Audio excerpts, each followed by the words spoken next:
Ya. Ini aman nggak sih? Oke, BBB ada yang SS juga, aman. Ada BB, ada BS, BB, SS. Oke. Kalau gitu kita coba analisis satu persatu ya, teman-teman ya, berdasarkan apa yang teman-teman sudah jawab. Katanya di sini adalah bagiannya adalah salah. Kita lihat kalau cari informasi kayak gini, berarti kita harus menemukan dulu pernyataannya. Ya, kita mulai dari yang pertama. Nomor 4 belum ada centang, nomor 4 di bagian salah, guys. Di sini, ya. Oke. Jadi yang pertama, kalau misalnya teman-teman perhatikan pernyataan pertama, ada kongsi dagang pemerintah Belanda katanya menggunakan siasat divide et impera. Ya, itu digunakan untuk menguasai wilayah yang ada di Nusantara. Oke, informasi yang ada pada pernyataan satu itu bisa teman-teman lihat di mana? Betul, ada di kalimat nomor satu. Betul ya, Devi ya. Jadi ada di sini. Nah, teman-teman bisa lihat di sini. Ya, divide et impera itu menjadi salah satu senjata kongsi dagang Belanda, gitu kan ya. Dan itu digunakan untuk menguasai Nusantara. Berarti itu tepat. Oke, kemudian kita cek lagi yang kedua. Persentase tinggi ya warga masyarakat yang menolak vaksinasi itu tuh terjadi di daerah pusat kasus. Itu bisa dilihat dari informasi yang ada pada kalimat nomor berapa, teman-teman? Bisa dilihat dari informasi yang ada di kalimat nomor berapa? Di paragraf 2. Betul. Berarti cari kata kuncinya, pusat kasus. Ya, berarti ada di sini. Kalau misalnya teman-teman cek paragraf 3, betul, paragraf 3 ya. Jadi kalau teman-teman lihat di sini ya, ada upaya untuk membentuk imunitas komunal. Tapi sayangnya pembentukan imunitas komunal tersebut itu tuh dapat hambatan adanya di pusat kasus. Ya, artinya apa? Berarti kalau dilihat berdasarkan survei pencatatan persentase warga DKI Jakarta ya itu tuh memperoleh vaksinasi menolak vaksinasi COVID-nya itu paling tinggi di Indonesia yaitu 33%. Berarti informasinya tepat. Betul. Kemudian kita cek lagi kontra terhadap kebijakan publik katanya mempengaruhi semangat kebersamaan dan juga cara gitu ya dalam menghadapi pandemik. Coba dicari kata kuncinya. Itu ada di kalimat atau di paragraf nomor berapa, teman-teman?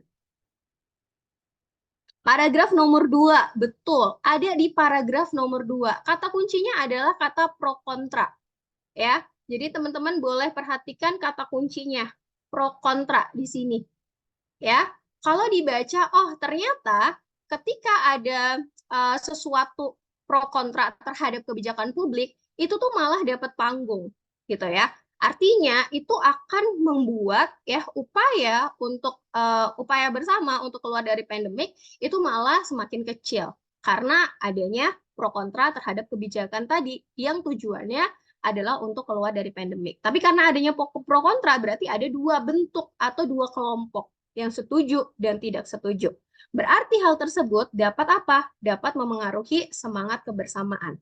Berarti betul informasinya. Benar berarti memengaruhi. Kemudian yang keempat, kalau di bagian pernyataan yang keempat, ini ada pernyataan Kerajaan Mataram itu dibagi atau terbagi jadi 4 wilayah. Alasannya karena peluasan daerah. Coba dicari kata kuncinya. Ada kata kunci Kerajaan Mataram. Itu adanya di mana? Paragraf 1 kalimat terakhir. Betul. Ada di paragraf 1 kalimat terakhir di sini. Ya. Kerajaan Mataram itu adalah salah satu contoh kasus gitu ya. Posisinya itu semakin melemah karena memang wilayahnya itu bisa dibagi gitu ya atau terbagi jadi 4 wilayah yang terpisah. Tapi itu alasannya kenapa, teman-teman? Ada yang menemukan nggak alasan terpisahnya wilayah Kerajaan Mataram jadi 4 itu karena apa?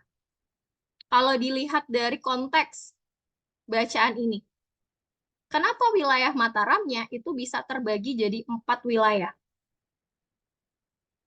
Ditaklukkan VOC Luna, betul, karena adanya politik divide et impera. Ini loh. Nah, Jadi alasannya adanya ini. Jadi kalau dilihat nomor 4 alasannya karena perluasan daerah, maka ini pernyataannya salah. Seperti itu. Gitu ya. Jadi yang keempat ini adalah pernyataannya tidak benar. Seperti itu. Kemudian cek lagi pernyataan yang terakhir atau pernyataan yang kelima. Kalau pernyataan kelima ini kata kuncinya adalah sikap bersama. Ketika menyikapi kebijakan publik atau kebijakan publik memperoleh ruang sama ekspos yang luas ya dalam menghadapi pandemik. Oke, ini betul atau salah teman-teman? Dilihat kata kuncinya. Sikap bersama dalam menyikapi kebijakan publik itu dapat ruang sama ekspos. Kalau di dalam teks yang dapat ruang atau ekspos, atau biasanya kita sebut juga dengan panggung, itu sikap apa?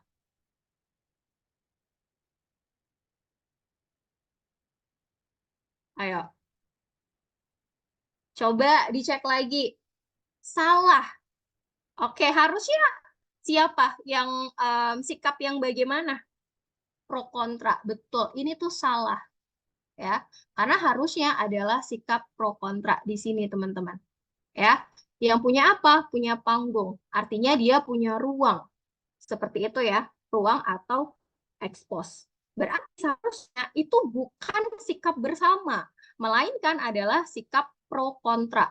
Kayak gitu ya. Berarti ini harusnya pro kontra. Kayak gitu. Nah, berarti kalau dilihat benernya ada 3, BBB, SS. Seperti itu. Oke, aku salah nomor 2, Gegara berasumsi kirain pusat COVID itu di Cina, taunya pusat itu yang ada di sastra. Nah, betul. Jadi salah satu hal yang kadang itu bisa ngebuat kita salah dalam menjawab sesuatu yang berdasar sesuatu di LBI itu karena kita membawa konsep yang ada di kepala kita. Ya. Jadi kalau kayak gini, soal saya kayak gini, itu lupakan konsep yang ada di kepala kalian. Ya, lupakan konsep yang ada di kepala kalian.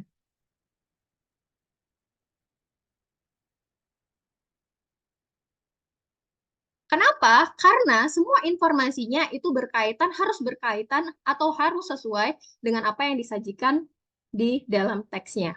Kayak gitu. Oh, pusatnya ada di Cina. Iya, benar. Kalau misalnya kita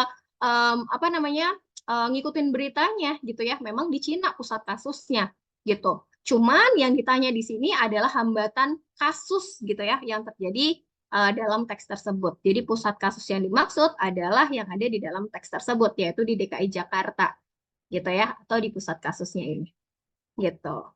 Kak, kenapa nomor 3 semangat kebersamaan? Oke, kenapa sih di sini ada informasi mengenai semangat kebersamaan? Kalau teman-teman perhatikan gini, ada pernyataan ya yang ada di paragraf nomor 2 ya. Pernyataan nomor 2 dikatakan bahwa ada pro kontra terhadap sebuah kebijakan publik gitu kan ya. Misalnya justru memperoleh panggung. Artinya gini, ketika ada kebijakan yang masyarakatnya itu ada yang pro dan kontra, artinya ada pihak yang setuju dan ada pihak yang tidak setuju terhadap kebijakan. Contoh, kebijakannya adalah PSBB. Itu kan ada yang pro, ada yang kontra. Wah, kalau ada kebijakan itu berarti gue nggak bisa cari duit dong. Ntar gue makannya gimana? Itu yang kontra. Ada juga yang pro. Nggak apa-apa, yang penting COVID-nya nanti turun, habis itu nanti kita bisa kerja seperti biasanya. Berarti ada dua kubu, ya kan? Yang setuju sama kebijakan publik, sama yang nggak setuju sama kebijakan publik. Ketika itu terjadi, gitu ya, maka semangat kebersamaan dalam menghadapi pandemiknya itu berbeda, gitu. Yang satu kan semangat untuk mendukung kebijakan publik sehingga nanti kasusnya turun, tapi yang satu nggak mau. Berarti rasa kebersamaan atau semangat kebersamaannya itu jadi nggak ada. Itu loh yang dimaksud dengan mempengaruhi semangat kebersamaan. Gitu. Oke. Yang keempat, kan nomor 4 itu karena adanya penambahan informasi yang ditandai konjungsi bla bla bla bla bla. Oke. Yang keempat itu sebenarnya salah karena informasinya udah beda. Ya, informasinya jelas keliru. Kalau teman-teman perhatikan, Di nomor 4 itu kan dia bilang bahwa ya udah kerajaan Mataramnya itu terbagi jadi 4 wilayah. Itu alasannya perluasan daerah. Perluasan daerah dengan divide et impera itu berbeda. Ya, berarti informasi yang ada di kalimat yang ada di pernyataan nomor 4 itu bertentangan dengan informasi yang ada di paragraf pertama. Gitu ya, di paragraf akhir. Gitu. Sorry, paragraf pertama di kalimat akhir. Makanya udah jelas nomor 4 itu bagian yang salah. Gitu. Soal nomor 1, aman atau masih bingung, teman-teman? Aman atau masih bingung? Enjoy. Kalau aman berarti kita lanjut ke soal yang kedua. Soal yang kedua itu masih sama. Aku kecilin. Nah, ini kebaca nggak sama teman-teman? Oke. Soal nomor 2 yang ditanyakan adalah simpulan. Kebaca sih. Oke, kebaca ya. Oke, biar teman-teman bisa ngebaca informasi yang ada di dalam teksnya juga. Oke, aku tutup pennya.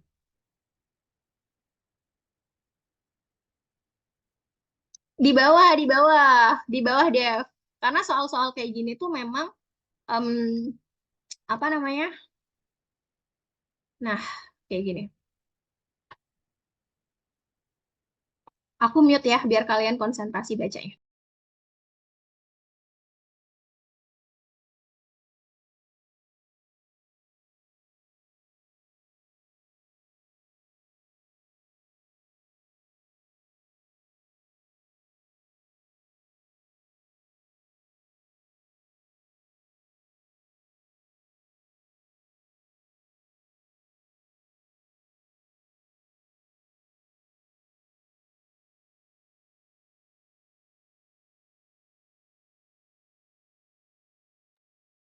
Oke, W. Nih kayak gini nih, suka nih ada perbedaan pendapat nih. Ada yang bilang D, ada yang bilang E. Oke, aku naikin. Oke. Ada yang E, oke, FOMO, pada E semua. Yang D cuma satu. Ada yang lain? Mungkin? Kayak misalnya mau jawab A juga boleh, guys. Atau B juga boleh. Oke. Ada yang beda pendapat? D. Oke, ada A, ada D juga, ada B juga. Oh, B-nya nggak ada. Sorry, E sama D. Sorry guys.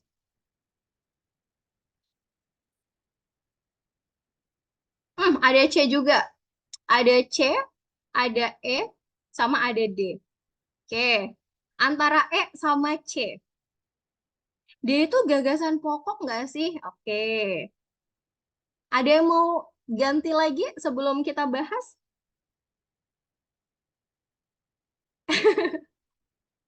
Beda-beda. Oke, kalau gitu coba kita akan bahas ya, teman-teman ya. Ada yang titip A juga. Oke, ada yang B juga. Waduh, guys nggak boleh ya kayak gini nanti kalau lagi LBI ya. Oke, kita coba lihat. Soal-soal kayak gini sebenarnya gampang, cuman kadang tuh kita kurang fokus, jadinya kita nggak bisa jawab pertanyaan itu secara tepat. Gitu. Kalau yang ditanyakan adalah simpulan, berarti teman-teman harus menentukan informasinya itu secara umum atau khusus. Kalau simpulan berarti informasinya umum atau khusus. Ayo, umum atau general, ya. Umum atau biasanya kita sebut dengan general. Kalau misalnya ada informasinya spesifik, cuman ada di satu teks doang, sorry, cuman ada di satu paragraf doang, ya udah langsung aja coret, gitu ya. Betul. Kita coba pakai data yang ada di paragraf. Kita cari tahu informasinya. Oke, kita mulai dari pernyataan yang pertama, opsi yang A. Di opsi yang A, Kerajaan Mataram itu terbagi menjadi 4 wilayah terpisah karena adanya perebutan wilayah dan juga perpecahan para pemimpinnya. Oke, itu informasinya gimana? Spesifik ada di kalimat berapa atau itu sudah mencakup keseluruhan informasi? Ayo, spesifik. Ini spesifik, teman-teman. Adanya di mana? Di sini nih. Ya, opsi yang A tuh adanya di sini. gitu. Betul, paragraf 1 doang. Yang ngomongin kerajaan Mataram tuh cuma paragraf 1. Paragraf 2 sama 3 tuh udah nggak ngomongin si Mataram lagi. Makanya opsi yang di A itu jelas dia harusnya salah. Gitu kan. Kemudian lanjut yang kedua. Ini ngomongin media sosial. Ya, media sosial itu menjadi sarana untuk mengekspresikan pro dan kontra dalam menyikapi kebijakan publik. Coba, kalau informasinya tentang media sosial doang sebagai sarana mengekspresikan pro kontra, itu gimana? Spesifik kayak ada di paragraf 3. Betul, ya. Yang B ada di sini, di paragraf 3. Gitu. Berarti ini juga salah. Too spesifik. Gitu kan? Ini juga too spesifik. Oke, kemudian yang ketiga, ini ngomongin tentang strategi dari divide et impera. Ya, katanya mencegah kelompok-kelompok kecil itu bersatu menjadi sebuah kelompok besar yang lebih kuat. Itu ada di mana informasinya? Ngomongin strategi divide et imperanya. Ayo, ngomongin kelompok-kelompok kecil paragraf 2 ada di sini nih. Ya, ngomongin divide et impera yang mencegah kelompok-kelompok kecil. Berarti opsi C ada di sini. Spesifik lagi. Berarti opsi C itu salah. Kayak gitu. Oke. Yang keempat atau yang D, pemerintah Belanda. Ingat ya, ini highlight-nya ada di kata pemerintah Belanda. Pemerintah Belanda itu menguasai seluruh wilayah Nusantara dalam satu waktu yang lama karena menerapkan strategi divide et impera. Emangnya ini seluruh paragraf cuma strategi? Ayo, enggak, betul. Jadi dia nggak ngomongin divide et impera, tapi ada bagian lain yang dibahas. Ngomongin divide et impera doang, itu cuma ada di paragraf 1. Gitu. Cuma ada di paragraf 1. Secara konteks divide et impera. Ya, yang ngomongin tentang pemerintahan Belanda. Gitu. Kemudian kita cek lagi yang selanjutnya. Ya, itu ada bagian terakhir yang tentang dan kebersamaan semua pihak itu jadi penting dalam upaya menghentikan kesalahan. Teman-teman, opsi yang E ini dia sudah menginformasi keseluruhan belum?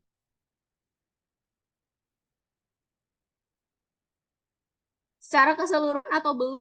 Itu bingung. Boleh kabarin kalau bingung. Lunak keseluruhan, betul. Nah, ini dia sudah secara keseluruhan. Kalau teman-teman perhatikan lagi gitu ya, informasi yang ada di dalam teks sebenarnya memang betul. Di awal-awal atau di paragraf awal ini ngomongin divide et imperanya. Gitu kan ya. Di paragraf 1 itu ngomongin divide et impera, tapi di paragraf 2 itu dikaitkan dengan apa? Dengan masalah yang terjadi. Contohnya adalah ketika masalah pandemik. Gitu kan ya. Pro kontra tadi yang membentuk kelompok-kelompok kecil tadi loh, ya kan, yang mencegah kelompok-kelompok kecil untuk bersatu, itu tuh sebenarnya adalah taktik atau teknik dari divide et impera, dan itu diterapkan, dilihat di dalam ketika ada masalah pandemik tersebut, gitu. Ternyata kalau ada pro kontra atau semacam divide et impera tadi, itu akan apa? Akan membuat kebersamaan pihak gitu ya dalam menghadapi masalah berupa si pandemik tadi itu jadi susah. Makanya dibahas tuh di paragraf nomor 2 gitu ya. Jadi kalau adanya pro kontra, maka nanti upaya untuk bebas dari pandemik itu jadi susah karena ada yang menolak dan juga setuju terhadap kebijakan publik. Seperti itu. Ya, betul. Nah, jadi informasinya itu harus secara umum, tidak boleh informasinya secara spesifik. Gitu ya, teman-teman ya. Jadi jawabannya itu ada di opsi yang E. Kayak gitu. Sampai sini dulu, ada yang mau ditanyakan? Atau masih bingung untuk mengolah informasinya? Yang opsi selain E itu lebih ke pernyataan ya Kak, benar. Jadi kalau opsi A, B, C sama D itu tuh dia benar informasinya. Cuman dia hanya merujuk ke dalam satu paragraf tertentu atau pada kalimat tertentu. Sedangkan ya prinsip dari simpulan spesifik. Prinsip simpulan itu dia harus sifatnya umum atau sifatnya general gitu ya, sehingga kalau ketemu informasi-informasi yang too spesifik, teman-teman bisa langsung eliminasi aja kayak gitu. Benar, tidak mewakili informasi secara keseluruhan gitu. Nah, kayak gini tuh sebenarnya caranya adalah teliti aja, terus pandai-pandai menemukan kata kunci biar teman-teman bisa apa namanya bisa menemukan informasi. Benar, simpulan itu nggak harus semuanya tersurat ya, teman-teman ya. Simpulan itu bisa informasinya secara tersurat ataupun secara tersirat. Jadi simpulan itu dia nggak harus tersurat aja, ya bisa secara tersurat atau bisa juga secara tersirat, kayak gitu. Aman ya? Kalau aman, kita akan coba lanjut ke soal yang kedua. Oke, ini soal yang pertama, ini soal yang kedua. Soal yang ketiga, ini menggunakan teks yang jauh lebih panjang. Ya, terkadang kita suka males kalau udah ketemu data dan juga teks kayak gini. Tapi aku mau ajak teman-teman untuk coba yuk, apa ya, bisa ketika mau menemukan informasi di dalam teks kayak gini. Oke, nggak apa-apa Tiara, nanti bisa diakses ya. Untuk recordingannya nanti akan dikasih linknya. Oke, ini ada sebuah teks, ada datanya juga. Sering kalian temu kayak gini, ya. Nggak apa-apa. Kalau misalnya kita latihan pakai teks yang panjang, itu nanti bisa membuat kita lebih apa ya, lebih terlatih ketika nanti ketemu sama soal di UTBK, gitu. Oke, aku kasih soalnya dulu. Boleh teman-teman perhatikan soalnya dulu. Soalnya ada dua. Ya, boleh di screenshot karena ini kayaknya nggak bisa aku tampilkan di dalam satu teks yang utuh. Ya, boleh di screenshot atau boleh teman-teman cari tahu dulu kata kuncinya. Soal yang pertama itu mencari tujuan dari penulisan teks. Dan soal yang kedua itu adalah gimana sih Indonesia itu merespons tantangan perubahan iklim. Oke, teman-teman boleh baca dulu teksnya. Aku akan hening biar teman-teman bisa konsentrasi untuk menemukan informasinya. Silakan.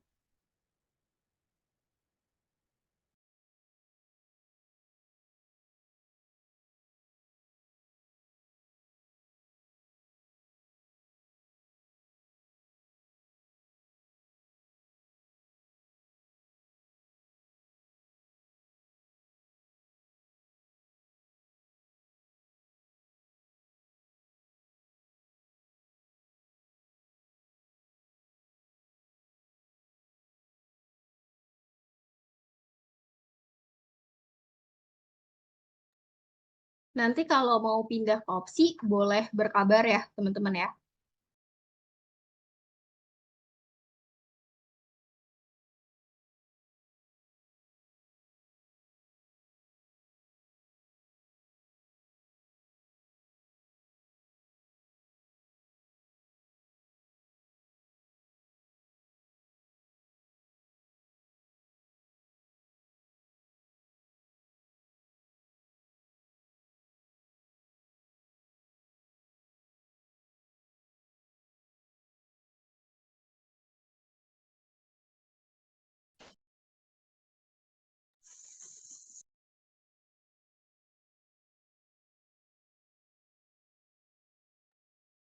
Butuh opsi?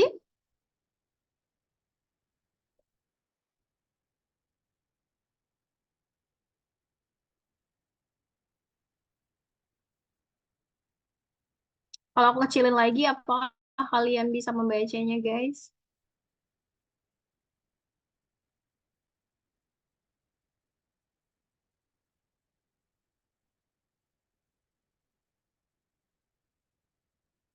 Oke, opsi.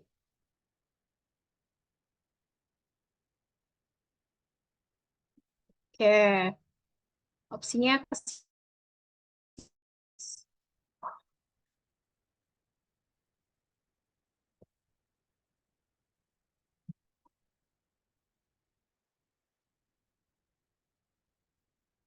aku baru join Kak, soalnya cuma di share screen atau ada file, ada filenya Isyana Saraswati. Jadi nanti filenya boleh kamu download juga ya, nanti aku upload beserta coret-coretannya.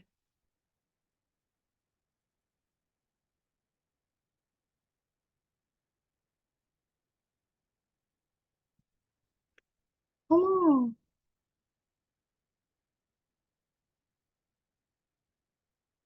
di drive yang sama dengan kalian akses video simulasi SNBT 2024. 3D. 3D ada yang A. Aku cek dulu ya. Ada yang D, ada yang A. Oke. Ada yang mau kebacaan lagi? Boleh. Oke, boleh kebacaan lagi. Silakan.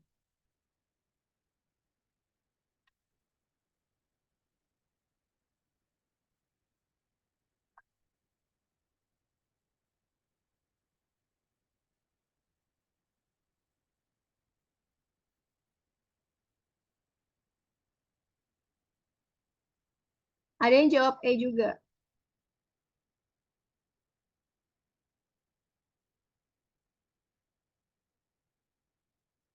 Di mana aman?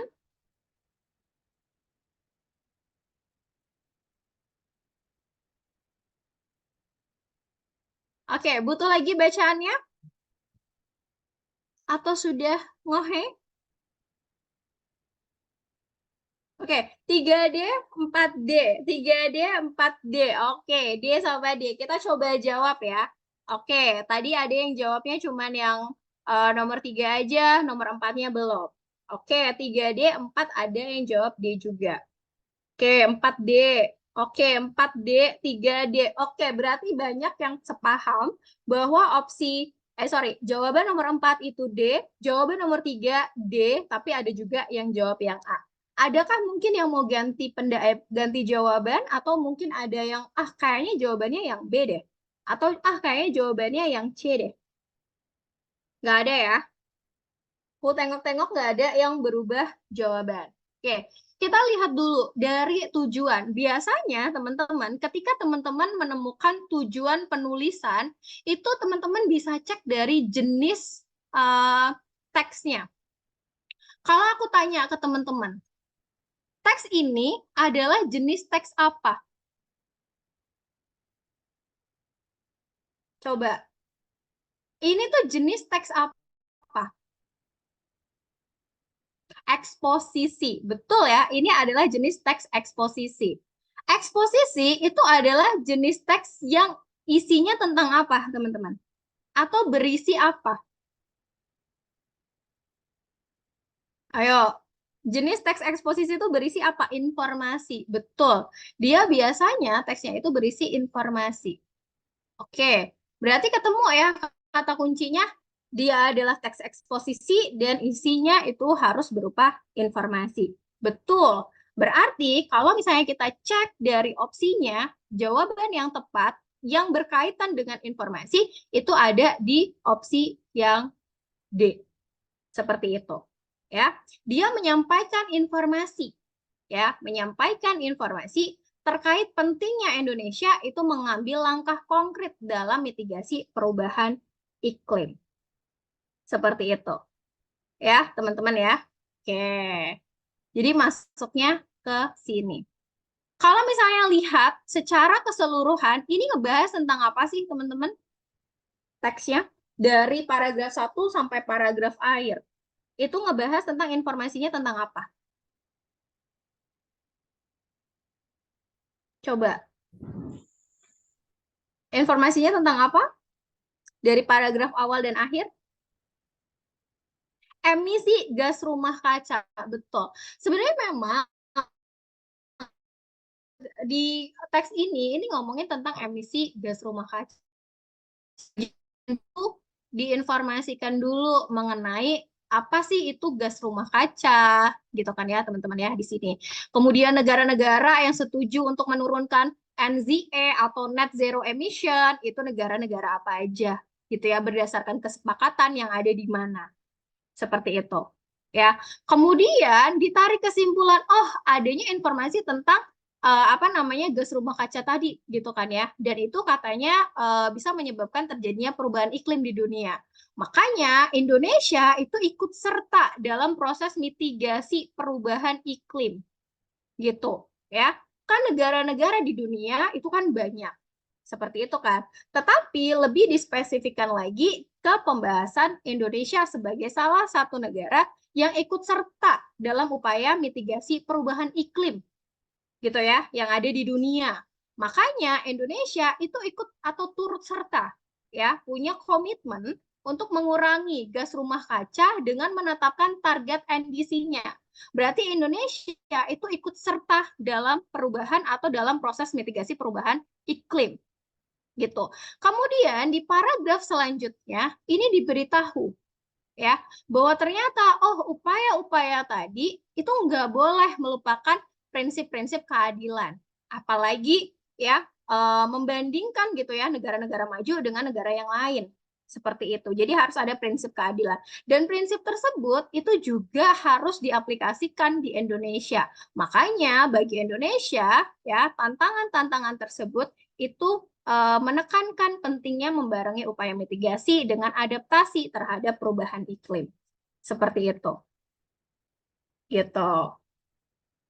Benar, mitigasi perubahan iklim. Jadi memang bahas si apa namanya gas rumah kaca, tapi merujuknya kepada Indonesia yang ikut serta dalam mitigasi perubahan iklim tadi. Gitu ya, teman-teman ya. Jadi ini memberikan informasinya, gitu ya, terkait pentingnya Indonesia mengambil peran tadi loh di dalam NZE atau net zero apa namanya emisi seperti itu. Maka jawabannya yang tepat adalah opsi yang D. Kita coba bahas opsi yang A. Kalau opsi yang A, menurut teman-teman kenapa salah? Kalau ganti jawaban 4 jadi yang A, boleh. Kalau yang nomor 3 dulu, teman-teman. Yang A, menyajikan data statistik. Ada nggak data statistiknya? Ada nggak di sini data statistiknya, teman-teman? Ayo, ada data statistik? Kenaikan suhunya? Oke, tapi nggak benar ya. Tapi dia itu nggak dibahas secara umumnya gitu ya. Cuman diberikan data perubahan suhunya. Jadi ini tuh spesifik juga gitu. Kemudian yang B, mendorong dan juga mengharuskan penggunaan energi terbarukan sebagai langkah konkret untuk mitigasi perubahan iklim. Apakah langkah konkretnya tadi adalah mendorong sama mengharuskan, teman-teman? Mendorong sama mengharuskan penggunaan energi terbarukan. Betul?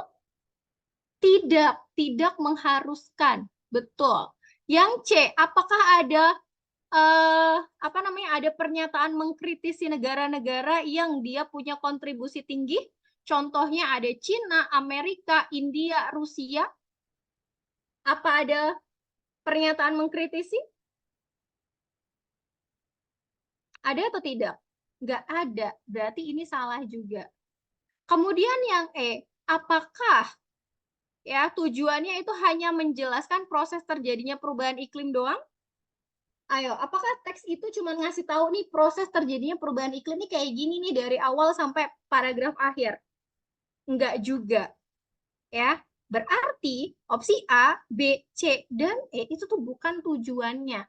Karena beberapa pernyataan yang ada di opsi tersebut itu juga nggak sesuai, gitu ya, sama informasi yang disajikan oleh teksnya. Seperti itu. Bisa aja teksnya tuh spesifik juga. Kalau tujuannya itu harus general ya, lagi-lagi general. General. Seperti itu. Oke, sampai sini dulu soal nomor 3. Ada yang mau ditanyakan nggak di soal nomor 3? Berarti teks eksposisi itu jawabannya pasti menyampaikan informasi ya, Kak? Kalau teks eksposisi itu pasti menyampaikan informasi. Cuman, nah biasanya gini, kalian pasti bakalan dapat pitfall. Oh, dia eksposisi nih. Ya, eksposisi teksnya. Tapi kalau eksposisi kan berarti harus menyampaikan informasi gitu ya, menyampaikan informasi. Bisa aja opsi yang kedua informasi juga. Yang ketiga informasi juga, tapi dilihat pernyataan akhirnya itu sesuai nggak sama teksnya. Kayak gitu. Ya, kalau teksnya eksposisi biasanya dia memang harusnya menyampaikan informasi, tapi tentang apanya itu nanti disesuaikan lagi, sesuaikan dengan teks. Kebetulan contoh soal yang aku kasih itu dia langsung spesifik, ada salah satu doang yang pernyataannya itu menyampaikan informasi, sisanya beda. Kayak gitu. Ya. Oke. Selain dilihat dari jenis teks, cara nyari tujuan dari teks itu biasanya dilihat dari mana lagi, Kak? Kalau tujuan teks itu sifatnya general gitu ya, maka teman-teman memang harus baca secara keseluruhan teksnya. Ya, lagi-lagi teman-teman harus apa ya? Menyimpulkan informasinya. Jadi teman-teman bisa cari tuh simpulan dari apa yang disampaikan pada teksnya. Kayak gitu. Jadi selain dari jenis teksnya, teman-teman bisa baca juga, temukan ide pokok pada masing-masing paragraf, kemudian teman-teman simpulkan, oh inti dari teks tersebut apa ya, sesuai nggak ya sama jenis teksnya, gitu. Aman teman-teman sampai sini? Oke, Kak, aku ganti jawaban 4-nya dengan A. Oke, kita coba cek jawaban di nomor 4 ya, teman-teman ya. Kayaknya kita emang nggak bisa bahas banyak soalnya udah 11.52. Oke, boleh perhatikan. Kalau teman-teman lihat, sebenarnya tadi upaya Indonesia merespon tantangan perubahan iklim itu ada di mana dari paragraf ini? Coba, apa yang dilakukan Indonesia?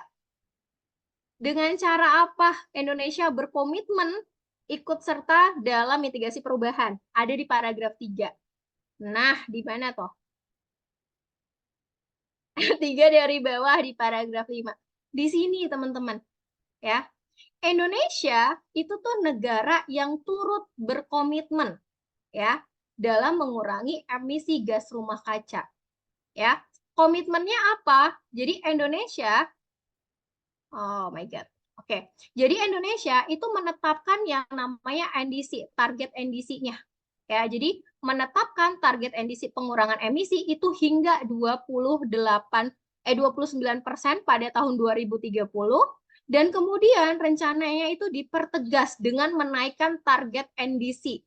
Tadi kan target NDC-nya tahun 2030 itu cuma 29%, tapi nanti di tahun di tahun selanjutnya ya itu dia punya targetnya yaitu 32% dan juga ya visi mencapai NZA-nya itu lebih cepat di tahun 2060. Kayak gitu. Oke, berarti di situ ya komitmennya. Berarti kalau opsi 4 jawabannya yang mana?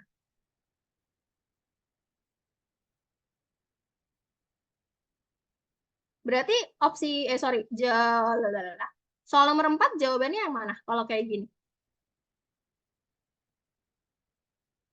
Ragu dikit nggak ngaruh. Opsi yang D, betul ya. Jadi dengan meningkatkan target NDC-nya jadi 32% di tahun 2030 dan juga visi mencapai NZA-nya tuh lebih cepat. Nah, betul. Tadi kenapa pada ganti-ganti di opsi yang A? Coba deh perhatikan opsi yang A ya. Dengan meningkatkan penggunaan energi fosil dan menaikkan target NZA. Ada nggak komitmen dari Indonesia itu meningkatkan penggunaan energi fosil? Energi fosil, guys. Ayo, ayo. Ada nggak Indonesia malah pakai energi fosil? Fosil atau energi terbarukan, guys? Harusnya adalah energi terbarukan ya. Ini pernyataannya adalah salah.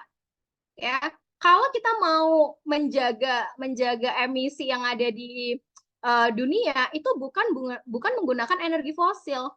Energi fosil itu adalah energi yang tidak bisa diperbarui. Makanya kita ganti dengan energi terbarukan.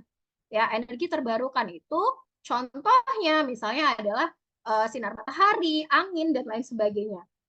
Gitu. Benar, kalau pakai fosil sama aja kayak kita pakai BBM, guys. Bukan pakai tenaga listrik, tenaga surya, dan lain-lain. Makanya itu salah, opsi yang A. Gitu ya. Kayak mungkin karena ada NDC-nya, NZE ini ya, makanya teman-teman mikirnya yang A. Kayak gitu. Devi ngakak banget. Yang B, kalau yang B kenapa salah kira-kira? Dengan menurunkan target NDC di tahun 2030. Harusnya menaikkan ya teman-teman ya, bukan menurunkan. Makanya yang B ini salah. Berlawanan, betul banget. Hahaha. Ya. Yang C, dengan menetapkan targetnya, ya target zero emission NZA-nya, ini pada tahun 2100. Ini jelas salah, ya. Kemudian yang E, menolak untuk berkomitmen.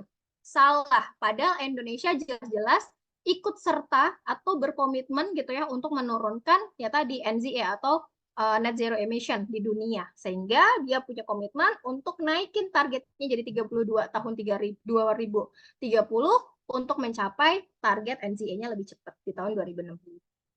Gitu, betul. Targetnya 2060. Oke, sampai sini dulu. Ada yang mau ditanyakan nggak, teman-teman? Di soal ini. Aman? Oke, aman. Siap, salah. Oke. Sekarang aku mau tanya, guys. Karena ini kita masih punya sisa waktu sebenarnya ya, kurang lebih sekitar 3 menit lagi, gitu. Adakah nggak teman-teman yang mau tanya, boleh open mic, gitu ya, terkait soal-soal yang mungkin teman-teman temui ketika teman-teman try out atau kendala-kendala ketika teman-teman menjawab soal-soal LBI gitu. Boleh dibuka. Ada yang mau tanya? Mungkin boleh open mic aja, guys. Atau gampang, tipe-tipe soal kayak gini. Ada yang mau tanya? Boleh open mic, boleh angkat tangan, teman-teman. Boleh langsung open mic aja, nggak apa-apa. Halo Kak, suara aku kedengeran nggak ya? Halo, aman-aman. Boleh, silakan.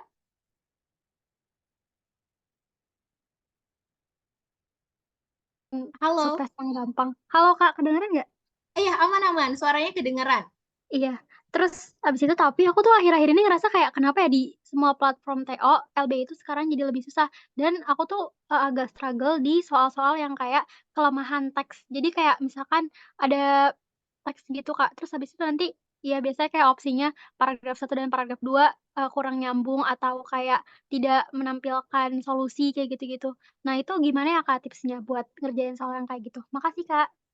Oke, sama-sama, Jimabah. Oke, jadi sebenarnya gini, mungkin akan ada ya muncul tipe soal mencari kelemahan paragraf, ya, atau kelemahan teks. Nah, terus ada opsinya yang A, B, C, D.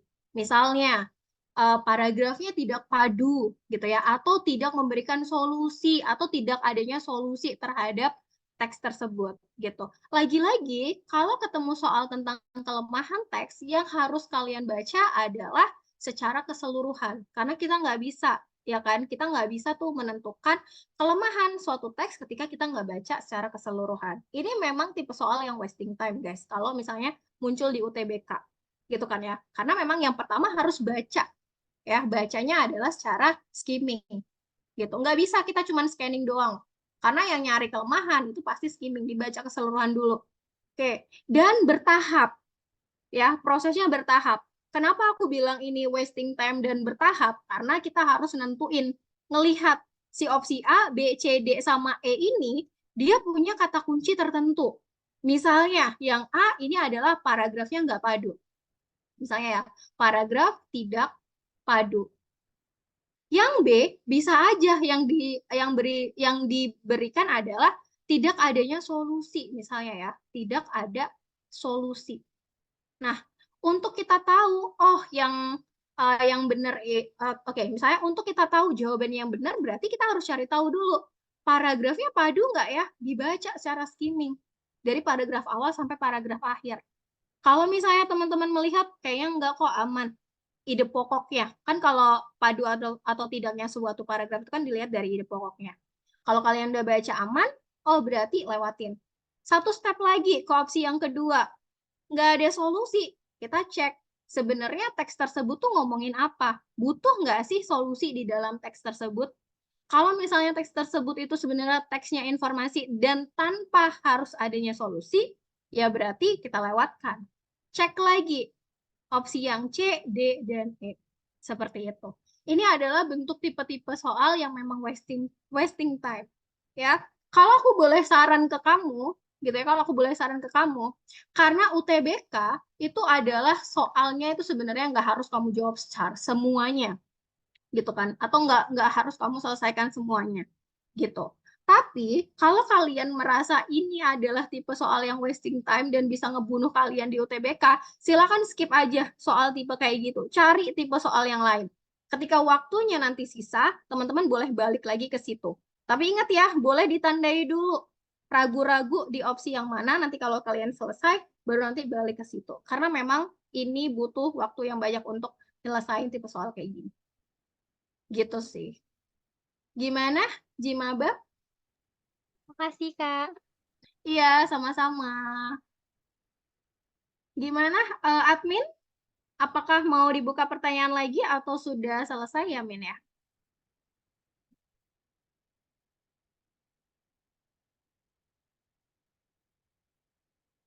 Boleh tanya tentang pernyataan memperkuat dan memperlemah nggak, Kak? Kalau memperkuat dan memperlemah itu besok kita bahas ya di PU karena konteksnya memang ada di penalaran umum. Nanti kita bahas di pertemuan besok. Semoga kita banyak soal yang bisa kita bahas tentang soal itu. Gitu. Udah cukup ya? Iya. Oke. Ya, sip. Teman-teman nanti boleh dicek ya di apa namanya di drive-nya nanti aku akan kasih soalnya.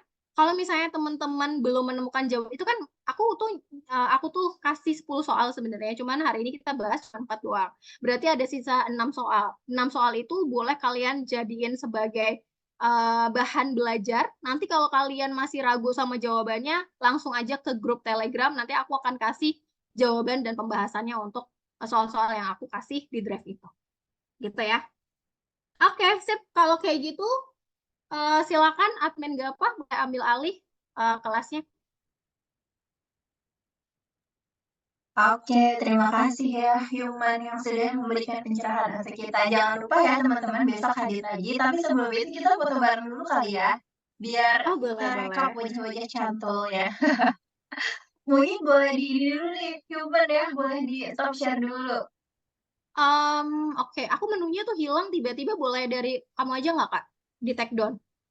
Gimana sih cara men-take down semua ini? Bentar ya. Oh, Oke. bisa. Ya. Bisa ya? Oke, kalau teman-teman mau menampilkan wajah cantulnya boleh open cam ya. Kita akan coba foto-foto, tapi kalau enggak juga nggak apa-apa.